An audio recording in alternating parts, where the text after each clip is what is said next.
Details about body parts found on Long Island. Multiple people are in custody after more remains were found today. The new discovery made in Bethpage State Park, just miles away from the first discovery last week in Southard's Pond Park. CBS 2's live in Amityville tonight with the details. Carolyn.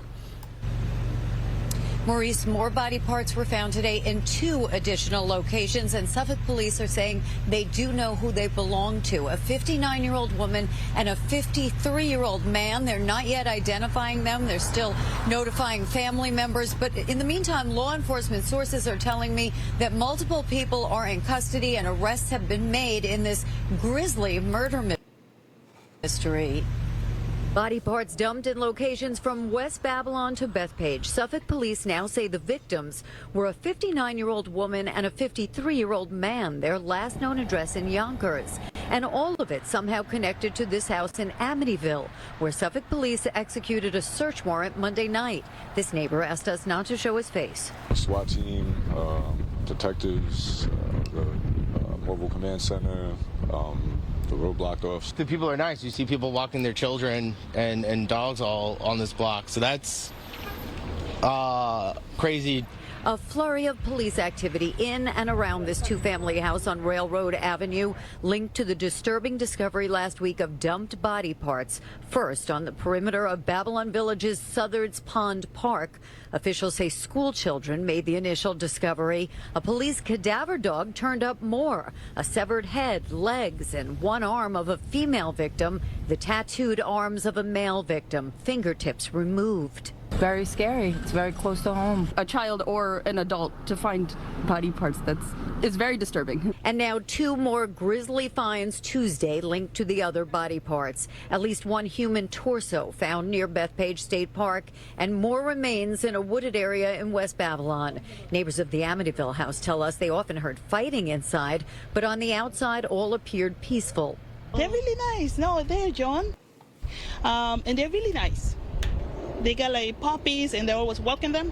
So yeah, we always welcome here. I got kids, like small kids. So everything looks safe. And back here in Amityville, Suffolk police say that no human remains were found at this house. They're also not officially confirming that there have been arrests. We'll hopefully get more information officially from them tonight or tomorrow. They do say, however, that this appears to be an isolated incident. What?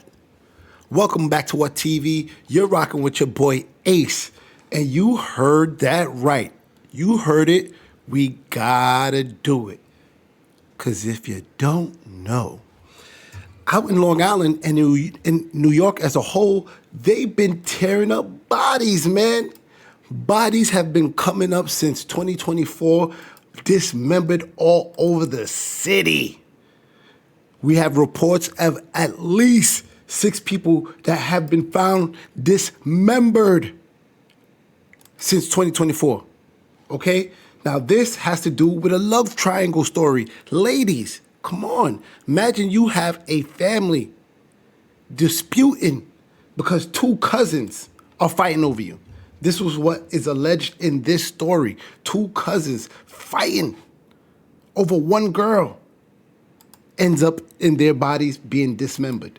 Man, let me know your thoughts. Let's run into more in this video and you're going to see more. Those human remains found scattered across Long Island walked out of court free until their next court appearance. Also today, prosecutors released disturbing new details about what they found inside the home where 3 of those defendants lived. Eyewitness News reporter Sonia Rincon live at the courthouse in Central Islip. Sonia? Sandra, all 4 of the suspects face the exact same 2 charges: tampering with evidence and concealing a human corpse, or as the prosecutor today put it more bluntly, hacking off limbs and scattering them. None of the suspects has been charged with killing the 2 victims. That means they are free to go until they're due back here or until they face more charges while investigators gather more evidence, which at this point is likely to be presented to a grand jury. The 4 suspects in the case of the scattered body parts hid their faces and dodged questions. 33-year-old Alexis Nieves, 40-year-old Amanda Wallace. What? 44-year-old Stephen Brown and 38-year-old Jeffrey Mackey appeared in criminal court and walked out with monitoring bracelets. 3 of them live at the home on Railroad Avenue in Amityville. Police searched Monday night and Tuesday morning. A prosecutor described the evidence at that house, including cutting tools like a meat cleaver and traces of human What? remains, but did not say who killed or dismembered the 2 victims or why. You hear them talk about blood in a house, but you don't hear about witnesses. So that's all I gathered from today's proceeding. Lawyers for the suspects tell us they look forward to hearing from witnesses and seeing evidence. We've entered a plea of not guilty. We have not received any discovery at this point. We maintain our innocence. The suspects are free to go for now, but the 3 who live in Amityville can't go home. The apartment is considered uninhabitable because the plumbing there was taken apart, some of it removed because it contained evidence like blood. Still, all 4 have been ordered not to leave Suffolk County. She has pretrial supervised release, which is monitored by the probation department, and there'll be a GPS monitor. Neither Suffolk County Police nor the DA are ready to speak about the case as the investigation continues into the deaths of the 59-year-old woman and 53-year-old man. Their dismembered body parts found in Southard's Pond Park, Bethpage State Park, and a wooded strip on a residential street in West Babylon between last Thursday and yesterday. The names of the victims still haven't been released, and their relationship to the suspects is still a mystery. What? That is not a mystery because more information has come out and you see it, people. We gotta continue to do it. Stay with us because body parts are popping up all over the city. And these people, they must have never watched First 48. They couldn't have watched one episode, not even 5 minutes of the First 48. Because trust me, if you watch for 5 minutes, you would know that they have your cell phone pinged, okay? So you let me know, is it a wrap for these individuals? Because not only do they have evidence of meat cleavers and instruments used to dismember body parts cleaned, and some of that material having blood on it from the house, they have cell phones pinged from these parks. So although they haven't put any of these people down for murder, it's only a matter of time before somebody drops the dime and starts squealing. Probably one of these ladies, if they have children, they probably want to save themselves because they participated in helping dismember and disperse these body parts. Now, it's said that these 2 people were in a love dispute. Yes, y'all, 2 cousins caught up in a love triangle over one female.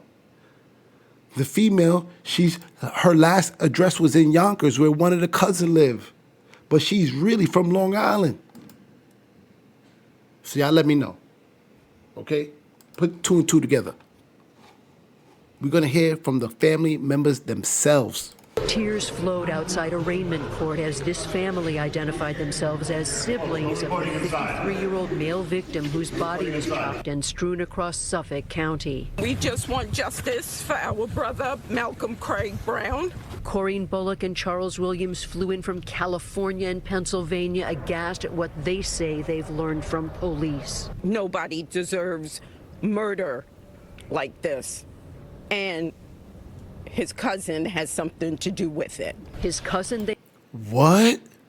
You heard it right there from one of the victims' family members, a sister. She said it was her brother's cousin, one of their own relatives that killed him over the female that he was killed with, that their body parts were scattered. It was said that the 2 cousins was fighting over this female. Sheesh. Let me know your thoughts. they say is Stephen Brown, one of 4 co-defendants charged with concealment of a human corpse, tampering with physical evidence, and hindering prosecution in the Babylon body parts case. We've lost a brother. Stephen Brown is our cousin. What? And our parents and his mom, my aunt, they're home, they're suffering, they're hurting. He's got to tell his story so we can move on. Police identified the female victim as 59-year-old Donna Keneally, last known address Yonkers. All 4 suspects in this human remains case will keep their GPS ankle monitors per a judge. The bail reform, it's absurd that 4 people can murder 2 people and just get to walk out like that. That would be nice. What? To see what exactly they claim my client did, what part, if any, that he took. We were all raised together. You know, we're a family. Or at least I thought we were a family. Where were you raised? And we're just looking for answers. The relationship between the cousins? I thought they were running buddies. I thought they were close. This is such a heinous crime. You know, again, our mothers, our families, you know, everybody's up in arms over this. What? So you hear it there, man. You hear it there. 2 cousins battling and fighting over a female. Now, this cousin got everybody involved. Stephen Brown have all these other 4 people involved because they're saying that they helped and assisted in dismembering and dispersing the body throughout several parks. And now they have their cell phones pinged to these parts. So it's only a matter of time till they drop dimes and say who really killed and what was the participation in this dismemberment of bodies. New York is seeing the most amount of people being dismembered ever. Let's just jump right into this next story because this one gets crazy too. The torso that was found in a Bronx apartment earlier this week. Their suspect, a man who just got out of prison nearly a year ago, claiming he turned his life around, even worked with at-risk youth in Queens. Talked about it recently on a very popular podcast as well. Good What? Day, Lizette joins us from Bronx Criminal Court with the very latest. Lizette, what's happening? Good morning, Dan and Tashani. Well, Sheldon Johnson, the suspect, says that he was a high-ranking member of the Bloods, but says that was his old life. He had changed now, or so prosecutors and police thought. That's until they found body parts inside his freezer. 48-year-old Sheldon Johnson claiming his innocence after being walked by police in handcuffs. He has been arraigned on several charges, including concealment of a corpse and murder, and was ordered to be held without bail. This is Johnson recently on Joe Rogan's podcast talking about how he had turned his life around and was working at the Queens Public Defender's office. After serving 25 years behind bars, he was a drug dealer and gang member. I got my GED. I left the gangs alone, which was a benefit for them because, you know, What? I was what you call an authoritarian. I was a rule guy. I'm still a rule guy. But that's not the full story, according to investigators. Johnson is now accused of shooting 44-year-old Colin Small in the head and then dismembering his body. On Tuesday, police officers were called to do a wellness check at Small's apartment in the Bronx on Summit Avenue. They found Small's torso and foot in a plastic storage bin. The victim's head, legs, and arms were in Johnson's freezer in his apartment in Harlem. Police sources tell Fox 5 the two knew each other from prison. The superintendent of the victim's building said a neighbor reported hearing a gunshot. What? Things that make you go, what, people? Joe Rogan, Alvin Bragg, the DA of the Manhattan District, was seen with this man, taking interviews, friendship, posing pictures with this man.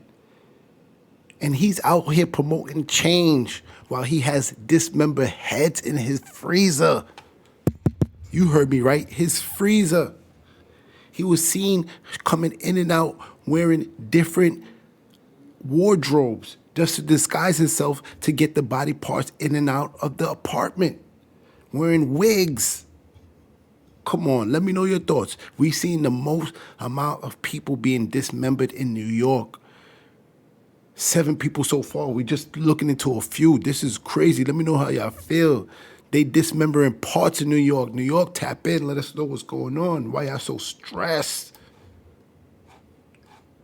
Knew each other from prison. The superintendent of the victim's building said a neighbor reported hearing a gunshot. The tenant of the apartment, he came in, he never came out. So I called police because What? it's suspicious. Surveillance pictures from the victim's apartment building show Johnson walking in and out several times the day of the murder, at one point carrying what appears to be black trash bags. He is also seen wearing different clothing and disguises, including a blonde wig and sunglasses. That's why I called the police and I told them specifically I need a welfare check, but no. What? He didn't have on a wig, y'all.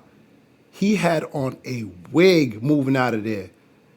Okay? He had a wig on. He even wore a nice suit. Looked like he's going on vacation to get the bodies out of there. Wow. Let me know your thoughts. And my gut feeling was like, this is not good. This last story that we're going to look at is crazy too, y'all. This is the most craziest of them all. Tell me, which of the three stories is the most craziest? 1, 2, or 3? Drop a 1, 2, or 3 in the comment section. Because this one, the body was in the freezer for 2 years. Yes, 2 years. Let's jump into it. New and shocking details about a man's dismembered body found stuffed in a refrigerator in Brooklyn, including how cops solved the case and just how long that body had been there.